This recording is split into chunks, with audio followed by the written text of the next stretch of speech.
ಗಣಿತ ಮಾದರಿ ಪ್ರಶ್ನೆ ಪತ್ರಿಕೆ 2 ಮುಂದುವರೆದ ಪ್ರಶ್ನೆ 31ನೇ ಪ್ರಶ್ನೆ. 31ನೇ ಪ್ರಶ್ನೆ ಈ ರೀತಿಯದೆ. ವೃತ್ತದ ಮೇಲಿನ ಯಾವುದೇ ಬಿಂದುವಿನಲ್ಲಿ ಎಳೆದ ಸ್ಪರ್ಶಕಗಳು ಏನಾಗಿರ್ತವೆ? ವೃತ್ತದ ಮೇಲಿನ ಯಾವುದೇ ಬಿಂದುವಿನಲ್ಲಿ ಎಳೆದ ಸ್ಪರ್ಶಕವು ಸ್ಪರ್ಶ ಬಿಂದುವಿನಲ್ಲಿ ಎಳೆದ ತ್ರಿಜ್ಯಕ್ಕೆ ಲಂಬವಾಗಿರುತ್ತದೆ ಎಂದು ಸಾಧಿಸಿ ಎನ್ನುವಂಥದ್ದು ಪ್ರಶ್ನೆ ಇದೆ. ಇದು ವೃತ್ತಗಳು ಚಾಪ್ಟರ್ಲಿ ಬರುವಂಥ ಒಂದು ಇಂಪಾರ್ಟೆಂಟ್ ಪ್ರಮೇಯ ಆಗಿದೆ. ಈ ಒಂದು ವೃತ್ತದಲ್ಲಿ ಬರುವಂಥ ಪ್ರಮೇಯಗಳು ಎಕ್ಸಾಮ್ಗೆ ತುಂಬಾ ಇಂಪಾರ್ಟೆಂಟು. ಸೊ ಆದ್ದರಿಂದ ಇದನ್ನು ನೋಡ್ಕೋದು ತುಂಬಾ ಇಂಪಾರ್ಟೆಂಟ್ ಆಗಿರುತ್ತೆ. ಓಕೆ, ಇವಾಗ ಏನಿದೆ ಪ್ರಶ್ನೆ, ವೃತ್ತದ ಮೇಲಿನ ಯಾವುದೇ ಬಿಂದುವಿನಲ್ಲಿ ಎಳೆದ ಸ್ಪರ್ಶಕವು ಸ್ಪರ್ಶ ಬಿಂದುವಿನಲ್ಲಿ ಎಳೆದ ತ್ರಿಜ್ಯಕ್ಕೆ ಲಂಬವಾಗಿರುತ್ತದೆ ಎಂಬುದನ್ನು ನಾವು ಸಾಧಿಸಬೇಕಾಗಿದೆ. ಸೊ ಇಲ್ಲಿ ಎಕ್ಸ್ ವೈ ಇದು ಒಂದು ಸ್ಪರ್ಶ ರೇಖೆಯಾಗಿದೆ, ಪಿ ಎನ್ನುವಾಗಿದೆ ಸ್ಪರ್ಶ ಬಿಂದುವಾಗಿದೆ, ಕ್ಯೂ ಎನ್ನುವಂಥದ್ದು ಸ್ಪರ್ಶ ರೇಖೆಯ ಮೇಲಿನ ಯಾವುದಾದ್ರೂ ಒಂದು ಬಿಂದು ಆಗಿರುತ್ತೆ. ಈಗ ಇದನ್ನು ನಾವು ರಚನೆಯನ್ನು ಮಾಡ್ಕೋಬೇಕಾಗುತ್ತೆ. ಸೊ ಇದನ್ನು ಯಾವ ರೀತಿಯಾಗಿ ನಾವು ಸಾಧನೆಯನ್ನು ಮಾಡಬೇಕು ಅಂತ ನೋಡೋದಾದರೆ, ಮೊದಲನೇದಾಗಿ ಹೇಳಿಕೆ ಏನಿದೆ ದತ್ತವನ್ನು ಬರ್ಕೋಬೇಕು. ದತ್ತ ಏನಂತ ಬರೀಬೇಕಪ್ಪ ಅಂದರೆ, ಓ ವೃತ್ತ ಕೇಂದ್ರ ಇದೆ, ಓ ವೃತ್ತ ಕೇಂದ್ರ.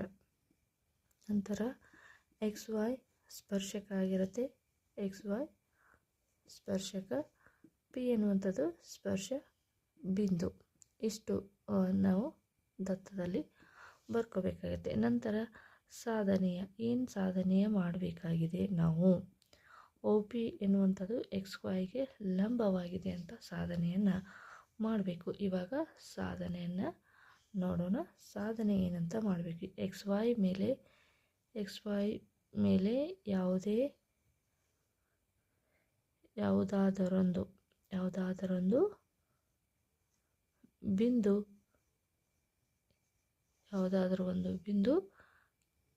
ಕ್ಯೂ ಅನ್ನು ನಾವು ಗುರುತಿಸಿ ಓ ಕ್ಯೂ ಅನ್ನು ಸೇರಿಸಬೇಕು. ನಂತರ ಅದು ಏನು ಮಾಡುತ್ತೆ? ವೃತ್ತವನ್ನು ಛೇದಿಸುತ್ತದೆ. ವೃತ್ತವನ್ನು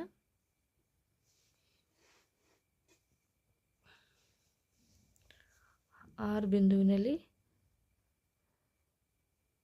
ಛೇದಿಸುತ್ತದೆ ಅಂತ ನಾವು ಸಾಧನೆಯನ್ನು ಬರೀಬೇಕು.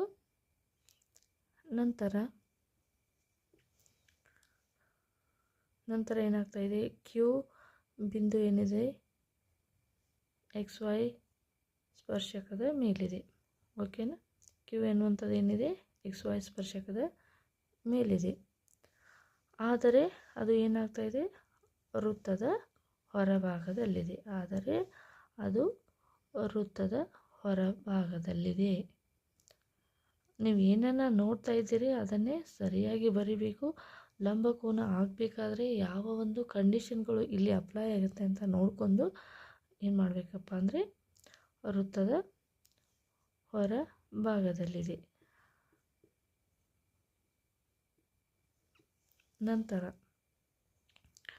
ಒ ಪಿ = OR ಆಗಿರುತ್ತದೆ. ಯಾಕಪ್ಪ ಅಂದರೆ ಒಂದೇ ವೃತ್ತದ ತ್ರಿಜ್ಯಗಳು ಏನಾಗಿರ್ತವೆ? ಒಂದಕ್ಕೊಂದು ಸಮಾನವಾಗಿರ್ತವೆ.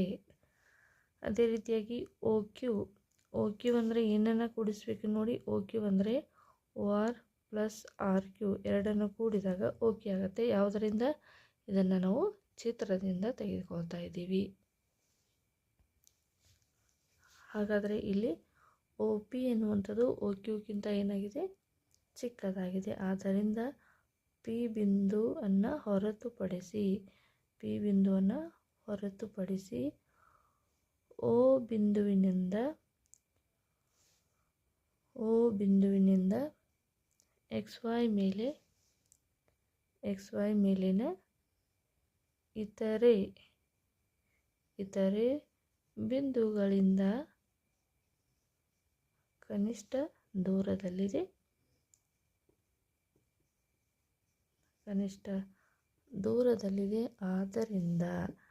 ಆದ್ದರಿಂದ ಒ ಪಿ ಎನ್ನುವಂಥದ್ದು ಎಕ್ಸ್ ವೈಗೆ ಏನಾಗಿದೆ? ಲಂಬವಾಗಿದೆ. ಒಂದು ಬಿಂದುವಿನಿಂದ ರೇಖೆ ಇರುವ ಕನಿಷ್ಠ ದೂರವು ಆ ರೇಖೆಗೆ ಏನಾಗಿರುತ್ತೆ? ಲಂಬವಾಗಿರುತ್ತದೆ ಎನ್ನುವುದನ್ನು ಸ್ಟೇಟ್ಮೆಂಟಲ್ಲಿ ಬರೀಬೇಕು. ಅಂದರೆ ಇವಾಗ ಎಕ್ಸ್ ವೈ ಎನ್ನುವಂಥದ್ರ ಮೇಲೆ ಕ್ಯೂ ಬಿಂದು ಇದೆ. ಇದು ಏನಾಗ್ತಾ ಇದೆ ಅಂದರೆ ಈ ಒಂದು ವೃತ್ತ ಕೇಂದ್ರದಿಂದ ತುಂಬ ದೂರ ಇದೆ. ಹಾಗಾದರೆ ಈ ವೃತ್ತ ಕೇಂದ್ರದಿಂದ ನಾವು ಈ ರೀತಿಯಾಗಿ ಗೆರೆಗಳನ್ನು ಎಳಿತಾ ಬಂದರೆ ಸ್ಪರ್ಶಕದ ಮೇಲೆ ಅತ್ಯಂತ ಕನಿಷ್ಠವಾಗಿರುವಂಥ ದೂರ ಯಾವುದು? ಅದು ಒ ಪಿ ಆಗಿರುತ್ತದೆ. ಒ ಪಿ ಎನ್ನುವಂಥದ್ದು ಒ ಕ್ಯೂಗಿಂತ ಏನಾಗಿದೆ? ಚಿಕ್ಕದಾಗಿದೆ. ಆದ್ದರಿಂದ ಈ ಒಂದು ಸ್ಪರ್ಶಕದ ಮೇಲೆ ಅತ್ಯಂತ ಕನಿಷ್ಠ ದೂರದಲ್ಲಿರುವಂತಹ ರೇಖೆ ಏನಾಗಿರುತ್ತೆ? ಸ್ಪರ್ಶಕಕ್ಕೆ ಲಂಬವಾಗಿರುತ್ತದೆ ಅಂತ ಹೇಳಿ ನಾವು ಈ ಒಂದು ಪ್ರಮೇಯವನ್ನು ಸಾಧಿಸಬೇಕು. ಒಂದು ಬಿಂದುವಿನಿಂದ ರೇಖೆಗಿರುವ ಸ್ಪರ್ಶ ರೇಖೆಗಿರುವ ಅಂತ ಕೂಡ ಬರೀಬಹುದು. ಕನಿಷ್ಠ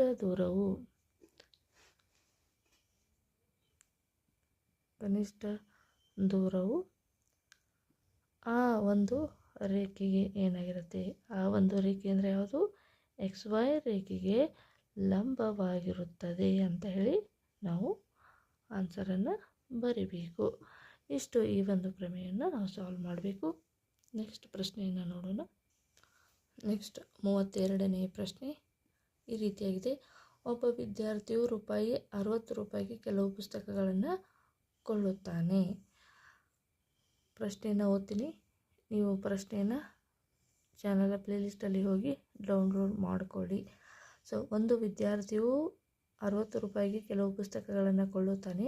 ಅವನು ಅದೇ ಹಣಕ್ಕೆ ₹5 ಹೆಚ್ಚಾಗಿ ಕೊಂಡಿದ್ದರೆ ಪ್ರತಿಯೊಂದು ಪುಸ್ತಕದ ಬೆಲೆಯು ₹1 ಕಡಿಮೆ ಆಗುತ್ತಿತ್ತು. ಹಾಗಾದರೆ ಅವನು ಕೊಂಡ ಪುಸ್ತಕಗಳ ಸಂಖ್ಯೆ ಎಷ್ಟು ಅಂತ ಪ್ರಶ್ನೆ ಇದೆ. ನೋಡಿ, ಒಬ್ಬ ವಿದ್ಯಾರ್ಥಿ ಮೊದಲಿಗೆ ಏನು ಮಾಡ್ತಾನಪ್ಪ ಅಂದರೆ ಕೆಲವು 60 ಪುಸ್ತಕಗಳನ್ನು ತಗೋತಾನೆ. ಮೊದಲೇದಾಗಿ ನಾನು ಪ್ರಶ್ನೆಯನ್ನು ಅರ್ಥ ಮಾಡಿಸ್ತಾ ಸಾಲ್ವ್ ಮಾಡ್ತಾ ಬರ್ತೀನಿ.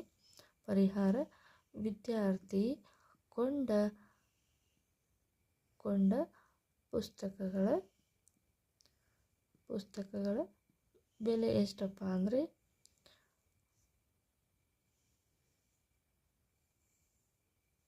ಪುಸ್ತಕಗಳ ಬೆಲೆ ₹60. ಒಬ್ಬ ವಿದ್ಯಾರ್ಥಿ ಏನು ಮಾಡ್ತಾನಪ್ಪ ಅಂದರೆ ₹60 ನೋಡಿ, ಒಬ್ಬ ವಿದ್ಯಾರ್ಥಿಯು ₹60 ಪುಸ್ತಕಗಳನ್ನು ತಗೋತಾನೆ. ಎಷ್ಟು ತಗೋತಾನೆ ಅನ್ನುವಂಥದ್ದು ಗೊತ್ತಿಲ್ಲ. ಓಕೆ, ಹಾಗಾದರೆ ಕೊಂಡ ಪುಸ್ತಕಗಳ ಸಂಖ್ಯೆ ನೋಡಿ, ಒಬ್ಬ ವಿದ್ಯಾರ್ಥಿ ₹60 ಕೊಟ್ಟು ಪುಸ್ತಕವನ್ನು ತಗೋತಾನೆ. ಎಷ್ಟು ಪುಸ್ತಕ ನಮಗೆ ಗೊತ್ತಿಲ್ಲ, ಆದ್ದರಿಂದ ಅದನ್ನು ನಾವು ಎಕ್ಸ್ ಆಗಿರಲಿ ಅಂತ ಹೇಳಿ ತೆಗೆದುಕೊಳ್ಳೋಣ. ನಂತರ ಏನು ಮಾಡ್ತಾನೆ? ಅವನು ಅದೇ ಹಣಕ್ಕೆ 5 ಪುಸ್ತಕಗಳನ್ನು ಹೆಚ್ಚಾಗಿ ಕೊಂಡಿದ್ದರೆ ನೋಡಿ, ಎಷ್ಟು ಪುಸ್ತಕ ತಗೋತಾ ಇದ್ದಾನೆ ಗೊತ್ತಿಲ್ಲ, ಅದನ್ನು ಎಕ್ಸ್ ಅಂತ ಹೇಳಿ ತೆಗೆದುಕೊಳ್ಳೋಣ. ಆ ವಿದ್ಯಾರ್ಥಿ ಏನು ಮಾಡ್ತಾನೆ? ಇನ್ನೂ 5 ಪುಸ್ತಕಗಳನ್ನು ಹೆಚ್ಚಿಗೆ ತೆಗೆದುಕೊಂಡಿದ್ದರೆ ಪ್ರತಿಯೊಂದು ಪುಸ್ತಕದ ಬೆಲೆ ₹1 ಏನಾಗ್ತಿತ್ತು? ಕಡಿಮೆ ಆಗ್ತಾ ಇತ್ತು ಅಂತ ಇದೆ. ಹಾಗಾದರೆ ಪ್ರತಿ ಪುಸ್ತಕದ ಬೆಲೆ ಅಂತ ನಾವು ಕನ್ಸಿಡರ್ ಮಾಡಿದಾಗ ಪ್ರತಿ ಪುಸ್ತಕದ ಬೆಲೆ $60/X ಆಗಿರುತ್ತಾ? ಯಾಕೆ 60/X? ಇವಾಗ ಒಟ್ಟು ಪುಸ್ತಕದ ಬೆಲೆ ಎಷ್ಟಪ್ಪ ಇದೆ? 60 ಇದೆ. ನಾವು ಅಂದಾಜು ಒಂದು 6 ಪುಸ್ತಕ ತಗೊಂಡಿದ್ದಾನೆ ಅಂತ ಅಂದ್ಕೋಣ. ಆವಾಗ 6 1 6 10 10 ಪುಸ್ತಕಗಳನ್ನು ₹10 ನೋಡಿ, 6 ಪುಸ್ತಕಗಳನ್ನು ₹10 ಅಂತೆ ₹60 ಕೊಟ್ಟು ತಗೊಂಡಿದ್ದಾರೆ ಅಂತ ನಾವು ಅಂದಾಜು ಮಾಡ್ಬೋದು. ಆದ್ದರಿಂದ ನಮಗೆ ಇಲ್ಲಿ ಎಷ್ಟು ಪುಸ್ತಕವನ್ನು ತಗೊಂಡಿದ್ದಾರೆ ಗೊತ್ತಿಲ್ಲ. ಆದ್ದರಿಂದ ಪ್ರತಿ ಪುಸ್ತಕದ ಬೆಲೆ ಎಷ್ಟಾಗಿರುತ್ತೆ ಅಂದರೆ 6/X ಆಗಿರುತ್ತೆ.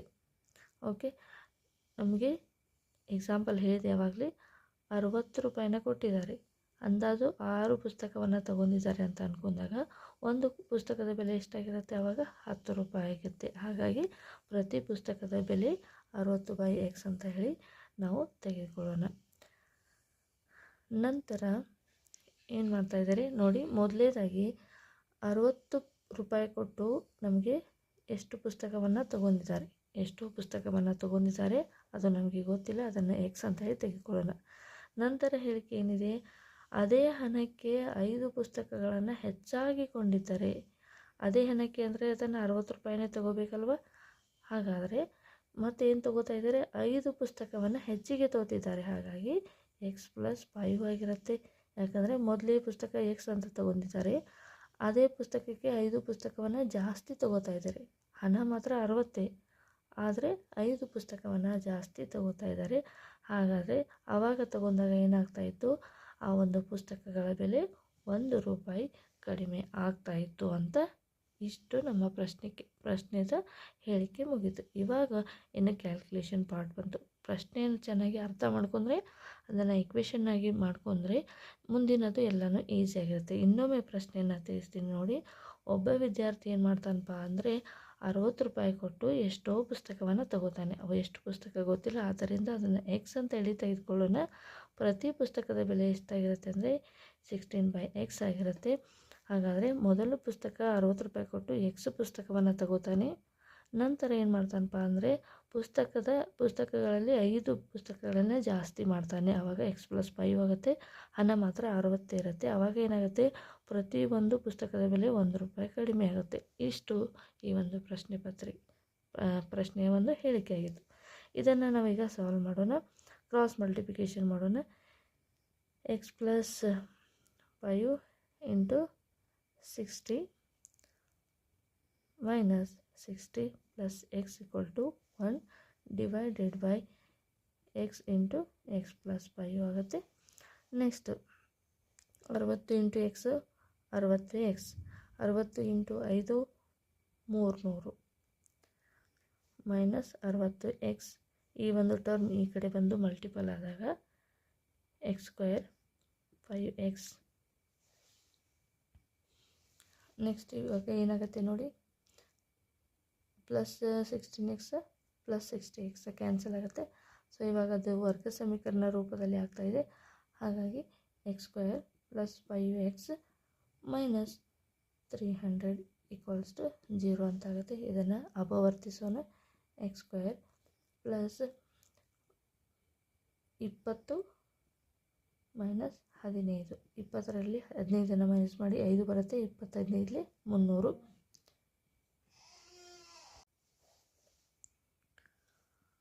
X into x plus 20 minus 15x plus 20. So ಇವಾಗ x minus 15 x plus 20. So x equal to ಏನಾಗುತ್ತೆ, ಮೈನಸ್ 20 ಪ್ಲಸ್ 15 ಅಂತಾಗುತ್ತೆ. ಇಲ್ಲಿ ನೆಗೆಟಿವ್ ಟರ್ಮ್ಸ್ಗಳನ್ನು ನಾವು ಕನ್ಸಿಡರ್ ಮಾಡುವಂತಿಲ್ಲ. ಆದ್ದರಿಂದ ಏನಂತ ಬರೀಬೇಕು, ಕೊನೆಯದಾಗಿ ಹೇಳಿಕೆಯನ್ನು ಬರೀರಿ ಈ ರೀತಿಯಾಗಿ.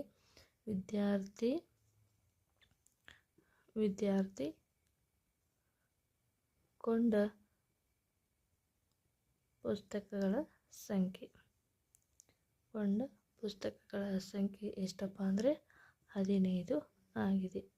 ಹಾಗಾದರೆ ನಾವು ಬಿಡಿಸಿರುವಂಥ ಆನ್ಸರ್ ಸರಿ ಇದೆ ಇಲ್ಲ ಅಂತ ನಾವು ಚೆಕ್ ಮಾಡಿ ನೋಡೋದಾದರೆ 60 ಪುಸ್ತಕ 15, 5 3 5 1, ನೆಕ್ಸ್ಟ್ 5 2, 3 1 3 4. ಓಕೆ, ಇಷ್ಟು ಮೊದಲು 4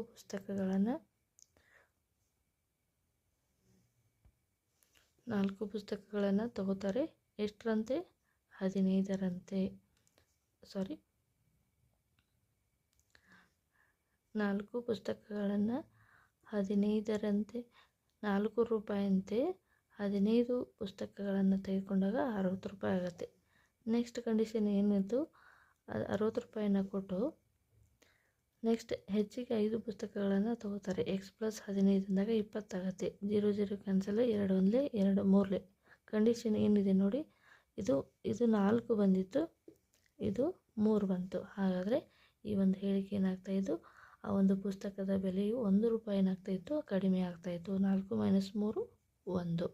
ಈ ರೀತಿಯಾಗಿ ನಾವು ಆನ್ಸರನ್ನು ತಾಳಿ ಮಾಡಿ ನೋಡ್ಬೋದು. ನೆಕ್ಸ್ಟ್ 33ನೇ ಪ್ರಶ್ನೆ. 33ನೇ ಪ್ರಶ್ನೆ ತ್ರಿಭುಜಗಳು ಚಾಪ್ಟರ್ಗೆ ಸಂಬಂಧಿಸಿದಾಗಿದೆ. 33 ಚಿತ್ರ ಈ ರೀತಿಯಾಗಿದೆ. ಚಿತ್ರವನ್ನು ಗಮನಿಸಿ. ಈ ಒಂದು ಚಿತ್ರ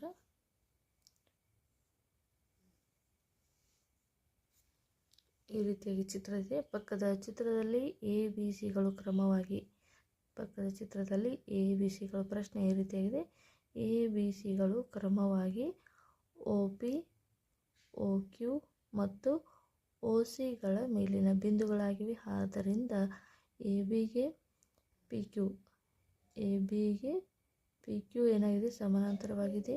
ACಗೆ PR ಏನಾಗಿದೆ, ಸಮಾನಾಂತರವಾಗಿದೆ. ಆದ್ದರಿಂದ BCಗೆ QR ಎನ್ನುವಂಥದ್ದು ಸಮಾನಾಂತರವಾಗಿದೆ ಎಂದು ತೋರಿಸಿ ಎನ್ನುವಂಥದ್ದು ಪ್ರಶ್ನೆ ಇದೆ.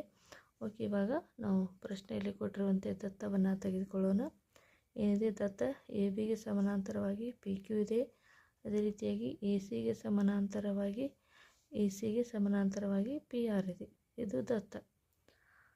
ಸಾಧನೀಯ ಏನು ಸಾಧನೀಯ? BCಗೆ ಸಮಾನಾಂತರವಾಗಿ QR ಸಾಧನೆ ಮಾಡಬೇಕು ನಾವು. ಓಕೆ, ಈಗ ಸಾಧನೆಯನ್ನು ಬರ್ಕೊಳ್ಳೋಣ. ತ್ರಿಭುಜ POQ ಈ ಒಂದು POQ ಈ ಒಂದು ತ್ರಿಭುಜವನ್ನು ನಾವು ಕನ್ಸಿಡರ್ ಮಾಡೋಣ. ತ್ರಿಭುಜ POQನಲ್ಲಿ ABಗೆ ಸಮಾನಾಂತರವಾಗಿ PQ ಇದೆ. ಆದರೆ OAಗೆ PA ಏನಾಗಿದೆ, ಸಮಾನುಪಾತದಲ್ಲಿದೆ. OAಗೆ PA ಏನಿದೆ, ಸಮಾನುಪಾತದಲ್ಲಿದೆ. ಅದೇ ರೀತಿಯಾಗಿ OBಗೆ QB ಏನಾಗಿರುತ್ತೆ, ಸಮಾನುಪಾತದಲ್ಲಿರುತ್ತೆ. ಇದು ಯಾವ ಒಂದು ಪ್ರಮೇಯ? ಸಮೀಕರಣ 1 ಇದು ಟೇಲ್ಸ್ನ ಪ್ರಮೇಯ. ನಂತರ ತ್ರಿಭುಜ PORನಲ್ಲಿ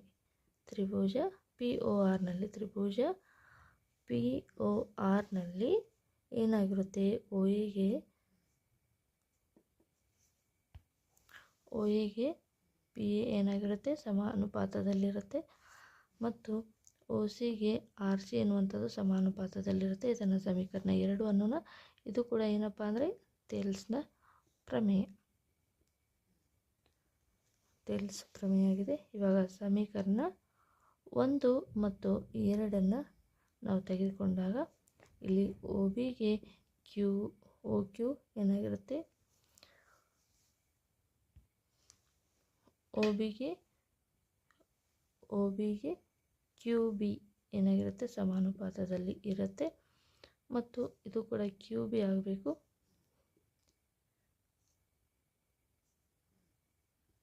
ಸಮಾನುಪಾತದಲ್ಲಿ ಇರುತ್ತೆ. ಅದೇ ರೀತಿಯಾಗಿ OCಗೆ RC ಅನ್ನುವಂಥದ್ದು ಸಮಾನುಪಾತದಲ್ಲಿ. ಈ ಟರ್ಮನ್ನು ನಾವು ಎರಡು ಕೂಡ ಸಮಾನವಾಗಿ ಮಾಡಿದಾಗ, ಆದ್ದರಿಂದ ಈ ಎರಡು OBಗೆ QB ಸಮಾನುಪಾತದಲ್ಲಿದ್ದರೆ, OCಗೆ CR ಸಮಾನುಪಾತದಲ್ಲಿದ್ದರೆ, BCಗೆ ಸಮಾನಾಂತರವಾಗಿ QR ಇರುತ್ತದೆ ಅಂತ ಹೇಳಿ ನಾವು ಸಾಧನೆಯನ್ನು ಮಾಡ್ಬೋದು. ಓಕೆ ಫ್ರೆಂಡ್ಸ್, ಇವು 3 ಅಂಕದ ಪ್ರಶ್ನೆಗಳ ಪರಿಹಾರ ಈ ರೀತಿಯಾಗಿತ್ತು. ಮುಂದಿನ ಒಂದು ಕ್ಲಾಸ್ನಲ್ಲಿ ಮುಂದುವರೆದ ಪ್ರಶ್ನೆಗಳು ಅಂದರೆ 4 ಅಂಕದ 5 ಅಂಕದ ಪ್ರಶ್ನೆಗಳನ್ನು ಡಿಸ್ಕಸ್ ಮಾಡೋಣ. ಅಲ್ಲಿವರೆಗೂ ನಮ್ಮ ಚಾನಲ್ ವೀಕ್ಷಣೆ ಮಾಡ್ತಾಯಿರಿ. Thank you so much.